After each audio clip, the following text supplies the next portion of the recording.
Hi friends, आणि ही आहे माझी नंदिनी आणि तिथे राधा आहे आणि आदी.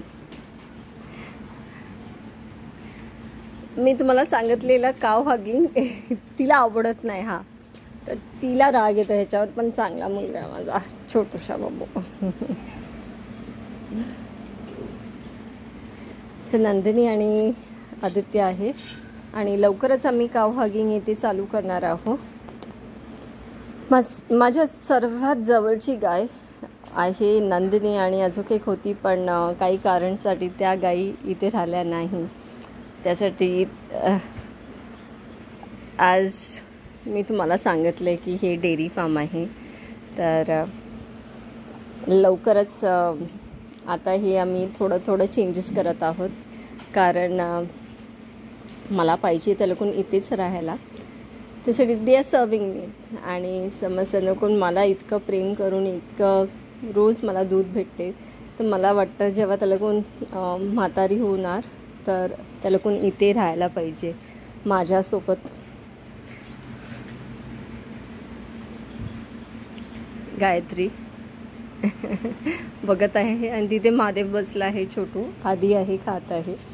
आणि हा जो व्हिडिओ आहे स्पेशली माझ्या नंदिनीसाठी आहे, कारण माझ्या गाई होत्या आणि त्या सर्व जवळच्याच होत्या, पण ही एक माझी अशी गाय आहे की मला राग आला, मला वाईट वाटलं किंवा कुठल्या पण गोष्टीचं, या किंवा मला एकटं वाटलं, तर ही आहे जिच्यासोबत मी टाईम स्पेंड करते. आता हल्ली तिला इथे आणलेलं आहे, नाही तर तिथे दुसऱ्या फार्मवरती असते. आणि तुम्ही माझं फोटोज पाहिलात असतील तिच्यासोबतलं, की मी तिच्यासोबत झोपते इन द सेन्स बसून अशी तिच्या अंगावर झोपलेली असते. त्यासाठी मला तिचं चांगलं वाटतं असं राहायला तिच्या आणि आधी तिच्यासोबत. मला नाही वाटत की त्या लोकं आपल्याला अंडरस्टँड नाही करत. इनफॅक्ट त्या लोकं करतात, खूप करतात. ही मला भरपूर मारायची जेव्हा माझ्या घरी आलेली, आणि जेव्हा ती आजारी होती. आता सध्या तरी मारत नाही आणि लाड करते, लाड करून पण देते ती अशी. ही पण मी तुम्हाला सांगितलेलं की हिचं वासरू आपल्यासोबत नाही आहे, ते ट्रॅव्हलिंगमुळे तिला त्रास झालेला. आता ती शांत आहे. हे बघा, आता ती जवळ येते आणि हात लावून देते. नाही तर पहिला ती अंगावर यायची, लिटरली अंगावर यायची, तिच्यासोबत बोलून आणि तिला लाड करून आता ती येऊ लागले जवळ. हे बघा शान माझं पोर. ते हिरवं घास खातात, कारण मला वाटतं जेव्हा ते गुजरातवरून आलेले तेव्हा त्या लोकांना तेच हॅबिट होती हिरवा घास खायची, तर त्या लोकांना दुसरं खाणं खात नाही. हे बघ, मला वाटतं कोणाला पण कुठल्या पण जनावराला तुम्ही प्रेम केलं तर ते असं परत देतात. छान वाटतं मला त्यांच्यासोबत टाईम स्पेंड करायला. आणि हे माझ्यासाठी चांगलं आहे, कारण जेवढी मेहनत मी घेते त्यांच्यावर, तेवढंच प्रेम त्या लोकं पण करतात. मी प्रेम मेहनत नाही बोलणार मी, पण प्रेम करते तर त्या लोकं पण प्रेम करतात मला. ही मला मारायला यायची भरपूर, आणि आता ती शांत झाले त्या दिवसापासून जेव्हा तिचं वासरू गेलं आणि मी त्याच्यासोबत होती.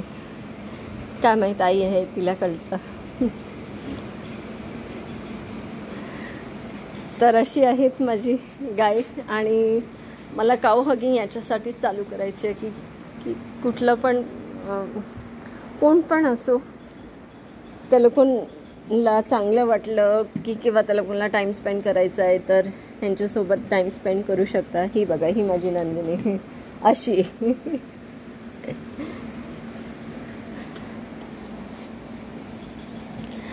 भरपूर वेळ मी देते तिला आणि तिच्यासोबत असते. मला काही पण गोष्ट अशी वाईट वाटली, हिच्यासोबत बसते, हिला सांगते आणि हीच ऐकतं. आणि मग तिच्या डोळ्यातून पाणी आणि माझ्या डोळ्यातून पाणी. पण मनापासून सांगेल, ह्यांच्यासाठी मी इथे आहे, ह्यांच्यासाठीच मी एवढं सर्व करू शकली. आणि असते ना कुठेतरी देव बघत असते. तर मला वाटतं ही मला गिफ्ट आहे गॉडच्यापासून, देवापासून, की ह्यांच्यासोबत मला मिळवलं. आणि माझं हे बेस्ट गिफ्ट आहे. तर मी भरपूर टाईम घालते त्यांच्यासोबत. किंवा मला राग आला, मी राग पण करते यांच्यावर, असं नाही की मी नाही करत. किंवा खात नाही, किंवा कोणाला अंगावर येतात असं मारायला, नवीन कोण दिसलं ना आणि त्याला कोण असं हात पाणी दाखवलं तर ते त्यांना जरा राग येतं. ही नाही, पण माझ्या दुसऱ्या गायी आहेत, त्यांचं टेम्परमेंट सर्वांचं वेगळं वेगळं असते. तर तेव्हा मी ओरडते, या किंवा दूध द्यायला नाटक करतात तेव्हा मी ओरडते, मी मारत नाही त्यांना, अशीच धमकी देते. तर हां, आपण सॉरी पण बोलते आणि ते राग काय राहत नाही. सकाळचं असते तर संध्याकाळी दुपारी विसरून जातो आम्ही. And we are back to normal. असं काय आहे नाही आमच्यामध्ये. And that's the best thing. मला वाटतं दॅट्स द बेस्ट थिंग. मला जास्त कोण ओळखतात तर मला वाटतं ही लोकं ओळखतात मला. आणि हीच नाही तर मी तुम्हाला दाखवले बापत काकांची गाई, जी जंगलांची गाई आहेत, त्यांच्याशी पण मी थोडा टाईम स्पेंड करते. नांदिनी, इथे जागा कमी आहे आणि मी पडेल खाली. तर तिला लाड पाहिजे, असं तिला आवडतं. आणि काऊ हगिंगमध्ये आम्ही त्यांना मीन्स कोण पण असलं तर मला ॲक्च्युली पूर्ण दिवस त्यांना द्यायचा आहे लाईक. आणि त्यांच्याबद्दल त्याला कोण मी स्वतः एक्सपिरियन्स करू शकतात, कसं वाटतं, काय वाटतं, त्यांना खायला देऊ शकतात, त्यांचं अंघोळ करू शकतात. ते एक अटॅचमेंट होऊन जातं त्या गाईच्या सोबत मग. आणि मला वाटतं आपल्या देवानी असं बनवले त्यांना की आपले सर्व समजून जातात ते. मी भरपूर लहानपणी भियायची आणि धावायची त्यांना बघितलं तर. त्यासाठी मला वाटायचं की त्याला कोण मारतात. पण आता हे इतकं आता स्वतःचंच फार्म आहे, डेअरी फार्म. आणि मग हळूहळू माझ्या डोक्यात आलं की मला पाहिजे, मला गाईचं फार्म खोलायचं आहे, असं ह्यांच्यासोबत राहायचं आहे, कसं काय करतात. आणि अंकलनी मला भरपूर हेल्प केलं ह्याच्यामध्ये आणि सांगितले. मी अजूनपर्यंत शिकते. केव्हा त्याला कोण रेडी असतात मेट करायला, केव्हा त्याला कोण मीच दूध केव्हा स्टॉप करायचं त्यांचं, आणि केव्हा बोलतात ना त्यांना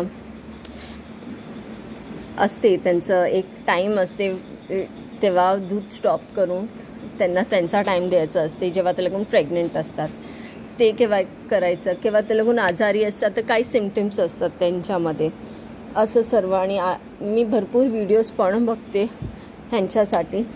तर आहे माझं असं टाईम स्पेंड करते मी त्यांच्यासोबत. आणि मी फार लकी आहे, टू बी व्हेरी ऑनेस्ट. मी फार लकी आहे कारण हे माझ्यासोबत आहेत.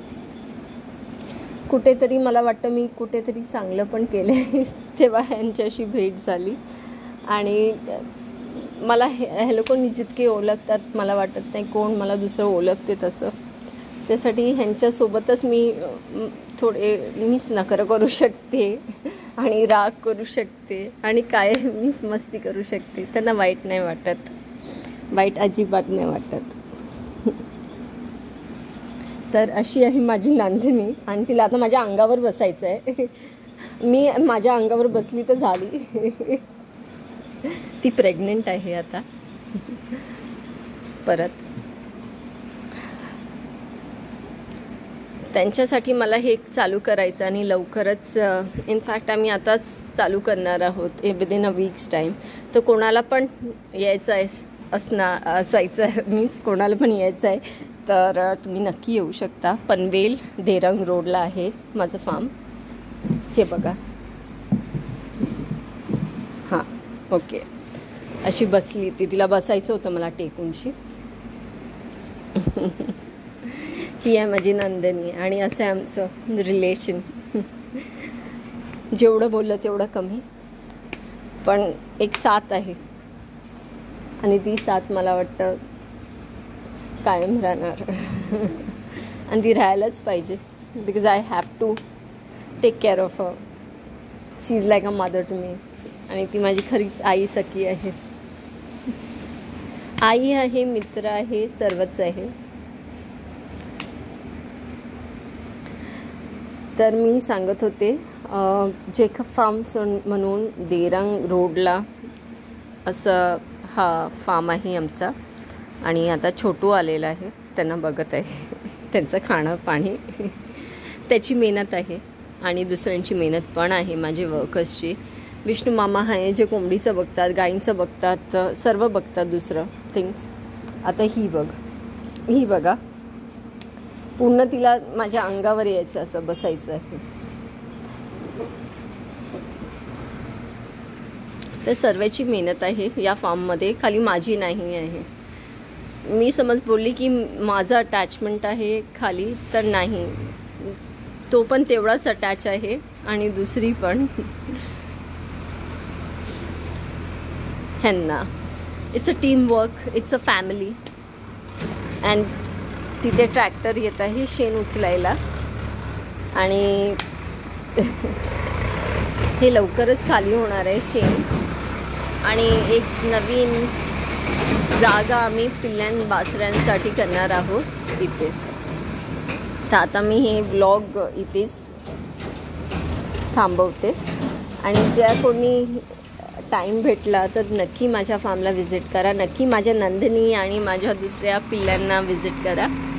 आणि तुम्ही खाली कॉल करू शकता या व्हॉट्सॲपवरती मेसेज टाकू शकता आणि तुम्ही इथे येऊ शकता. मी फीज नॉमिनल ठेवणार आहे काऊ हगिंगची, कारण मला माहीत आहे की लहान मुलं, वयस्कर माणसं, त्यांना सर्वांना यायचं असेल तर त्या लोकून आरामात येऊ शकतात. It should be affordable.